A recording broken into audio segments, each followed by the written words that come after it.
So hello students, finally national insurance company limited का final notification आ चुका है। कल हमने शॉर्ट नोटिस पे वीडियो बनाया था, तो आज हम देखते हैं कि इस वीडियो में कितनी रिक्रूटमेंट आई है, कौन से स्टेट में ज़्यादा है, कहाँ से हम फॉर्म भर सकते हैं, कट ऑफ क्या रह सकती है, कितना सेक्शनल कट ऑफ हो सकता है, या मेंस में सेक्शनल कट ऑफ है या नहीं, प्री में सेक्शनल कट ऑफ है या नहीं, सैलरी क्या मिल सकती है, प्रमोशंस के क्या चांसेस हैं, इन सब पे हम बात करते हैं।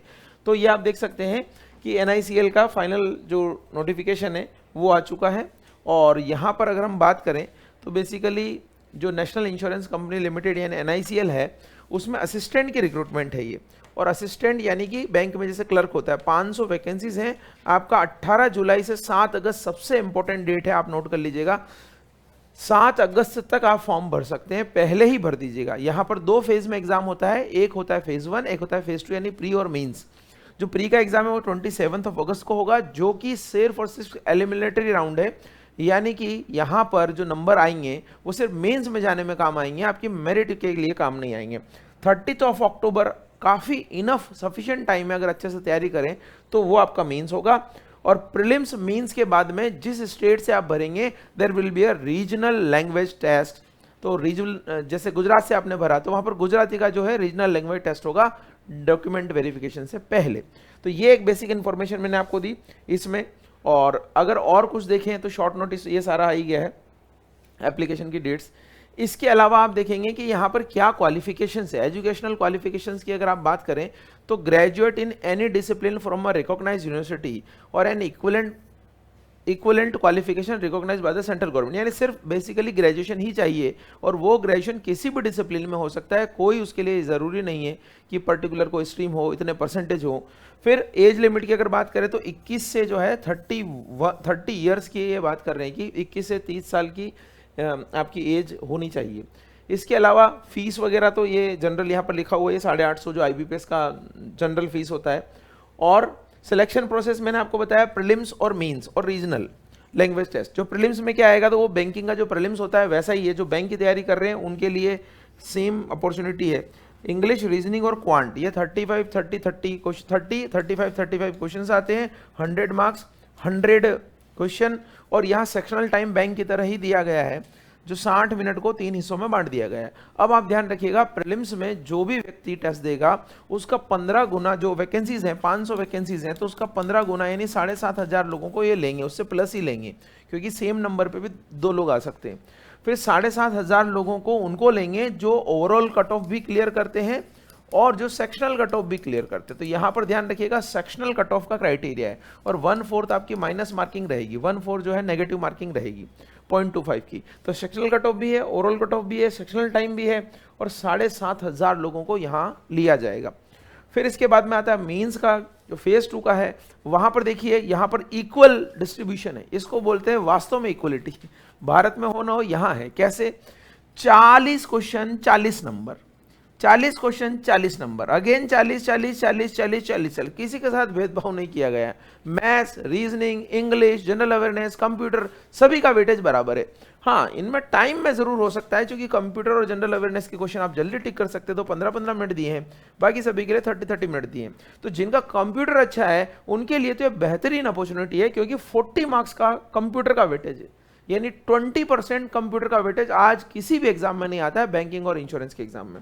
120 मिनट का आपको टाइम मिलेगा। और यहां पर आपको ध्यान रखना है, यहां सेक्शनल कट ऑफ नहीं है, ओनली ओवरऑल कट ऑफ ही होगी, ओवरऑल कट ऑफ ही होगी यहां पर। यह हमारे लिए थोड़ी राहत की बात हो सकती है। तो ये मैंने आपको बताया प्रीलिम्स और मेंस का, यही बेसिक जो जानकारी होती है वो आपको जाननी जरूरी होती है। सैलरी के बारे में आप देखें तो 36,000 का पे स्केल है, जो कि काफी अट्रैक्टिव है। और आप ये देखेंगे कि ये बेसिक पे जो है वो सिर्फ बेसिक पे है। अगर अप्रोक्सीमेशन में देखें तो आपकी सैलरी 60,000 करीब हो जाएगी। यानी ये जो जॉब है, इसकी जो पे है वो क्लर्क और ऑफिसर के बीच में कहीं पर पड़ती है। क्लर्क को 40-45 हज़ार रुपये मिलते हैं, पीओ को 80 करीब मिलते हैं, इसके बीच में ये है। तो इंश्योरेंस सेक्टर जो है अट्रैक्टिव सैलरी के लिए जाना जाता है, क्योंकि यहाँ क्लर्क की सैलरी भी बैंक के क्लर्क से ज़्यादा है। तो ये आपको बेसिक जानकारी मैंने बताई। इसके अलावा भी अगर आप कुछ ऐसा जानना चाहते हैं जो आपको लगता है कि और डिटेल में जानना चाहिए, तो इसका फाइनल नोटिफिकेशन जो है उसके बारे में मैं आपको बताता हूँ। यहाँ पर भी वही सारी चीज़ें हैं, लेकिन फिर भी इस नोटिफिकेशन में डिटेल चीज़ें हैं। तो ये बेसिक जो मैंने बताया हमने यहीं से लिया है। फिर भी देखिए 18 जुलाई और इसी तरीके से आपका 7 अगस्त ये पेपर है, टू बी नोटिफाइड कब होगा डाउनलोड, और कहाँ कहाँ कौन कितनी कितनी वैकेंसीज हैं ये ज़रूर दिया है। तो कहाँ से फॉर्म भरना है वो ज़रूर आप यहाँ से डिसाइड कर सकते हैं। तो सबसे पहले अगर आप देखेंगे आंध्र प्रदेश में कितनी वैकेंसी है, 14 वैकेंसी है। इसी तरीके से आप देखेंगे गुजरात, जो कि ज़्यादातर लोगों की प्रेफरेंस होती है, 34 सीट्स हैं। फिर कर्नाटक केरला तो ठीक है, मध्य प्रदेश में बहुत अच्छी, महाराष्ट्र में बहुत अच्छी वैकेंसी है, 57 वैकेंसीज हैं। इसके बाद राजस्थान में 36 रिक्रूटमेंट है। फिर आपका मध्य प्रदेश में तो ज़्यादा नहीं, 20 ही रिक्रूटमेंट है। और देन तमिलनाडु आप देख सकते हैं, तमिलनाडु में 49 रिक्रूटमेंट है। फिर आपका वेस्ट बंगाल में 46 रिक्रूटमेंट है। तो मुझे लग रहा है नॉर्थ इंडिया वाले अगर कहीं से अप्लाई करना चाहें तो एक गुजरात हो सकता है, राजस्थान पॉसिबल हो सकता है। अगर कोई महाराष्ट्र जाके अप्लाई करना चाहे तो वहाँ पर भी अच्छी रिक्रूटमेंट है।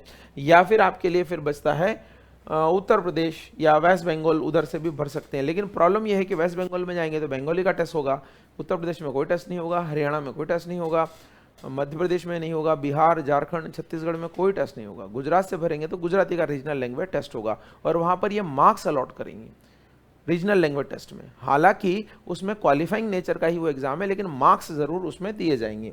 तो ये तो मैंने आपको बताया सारी वैकेंसीज। ये देख सकते हैं यहाँ पर कि टोटल 500 वैकेंसीज हैं अलग अलग कैटेगरी में मिलाकर। एज का मैंने बताया था 21 से 30 साल है, लेकिन ये एज काउंट होगी 1 जुलाई 2026 को। इस तरीके से एजुकेशनल क्वालिफिकेशन भी आपकी जो काउंट होगी वो उसकी डेट है, यानी 1 जुलाई 2026। इसका मतलब ये है कि आपका जो फाइनल है ना ग्रेजुएशन, उसका रिजल्ट आ जाना चाहिए 1 जुलाई 2026 को। अगर वो नहीं आया है तो फिर आप फॉर्म नहीं भर पाएंगे। तो ये सारी चीज़ें जो है यहाँ पर मेंशन्ड हैं। और ये प्रीलिम्स का मैंने आपको वहाँ बता ही दिया है। यहाँ पर आप देखेंगे तो यहाँ लिखा हुआ है have to qualify in each section, हर सेक्शन में क्वालिफाई करना जरूरी है। यहाँ पर लिखा हुआ है कि आपका जो है ना 15 टाइम्स जो है वो लिया जाएगा जितनी भी वैकेंसीज हैं उनका। फिर अगर हम बात करें मेंस की, तो ये मेंस का मैंने वहाँ पर बता ही दिया था आपको।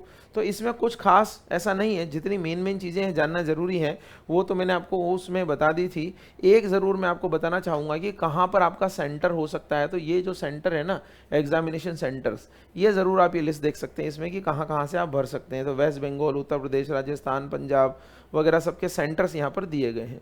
फॉर्म के लिए अप्लाई करने का प्रोसेस वही है जैसा है, फीस वगैरह ये दे रखी है।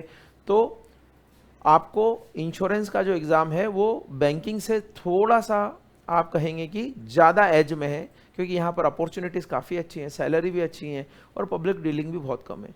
और जब यहाँ पर आप चले जाते हैं असिस्टेंट में, तो असिस्टेंट से आप जो है एओ भी बन सकते हैं और एक जनरल एग्जाम्स होते हैं इंटरनल, उससे बन सकते हैं, प्रमोशन के थ्रू भी बन सकते हैं।